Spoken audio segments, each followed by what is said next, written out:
Brimbank Aquatic and Wellness Centre's 50-metre pool is equipped with a swim wall, which is used to divide either half the pool or the entire pool into 25-metre lanes. It is operated entirely by air. Prior to the swim wall being erected, a 10-metre exclusion zone on either side of the wall is to be created for safety. The backstroke flags can be used as a rough guide. Lifeguards and duty managers must give patrons a warning prior to the swim wall being raised and do their utmost to ensure no patrons enter the 10-metre exclusion zone.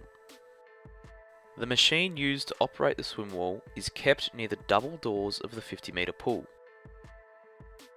To begin, move the machine into an open area. Plug the power lead into the wall and turn the switch on. Grab the large valve as well as a few meters of hose.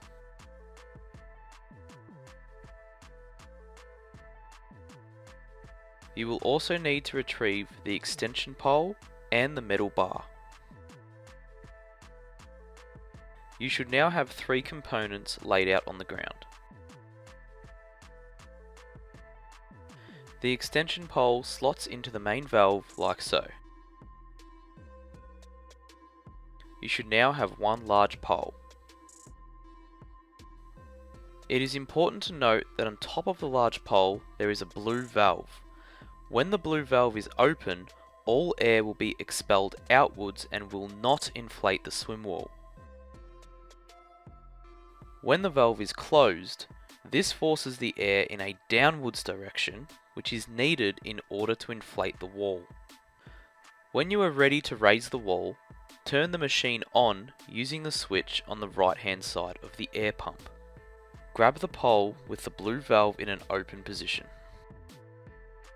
On the face of the swim wall, you will see a small black hole.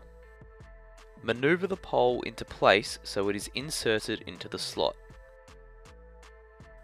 Prior to closing the valve, take note of the time using the clock on pool deck.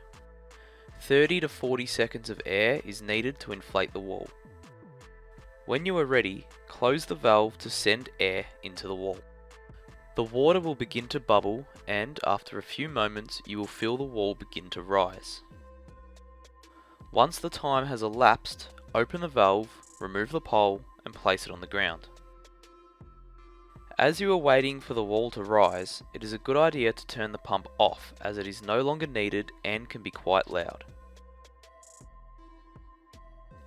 Located on the top of the swim wall is a silver hole. The metal bar shown earlier can be inserted into this hole and used for extra leverage, but be careful as the wall weighs close to a ton. Once the wall is in a vertical position, open up the hatch and use the bolt to anchor the swim wall to the slot located on the inner edge of the pool.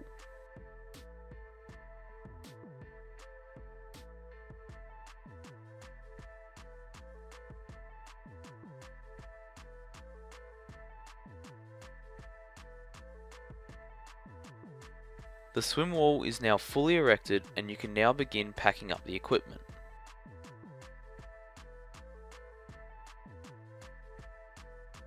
If for whatever reason the swim wall fails to raise to a fully vertical position, do not try to raise it manually, simply let it drop back down and try again.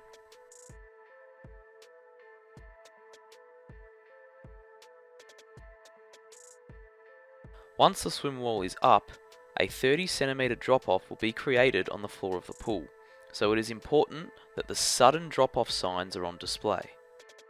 A sign reading "Please stay off the swim wall" should also be displayed. Lowering the wall is quite easy as it requires no equipment. Simply remove the bolt from the side of the pool.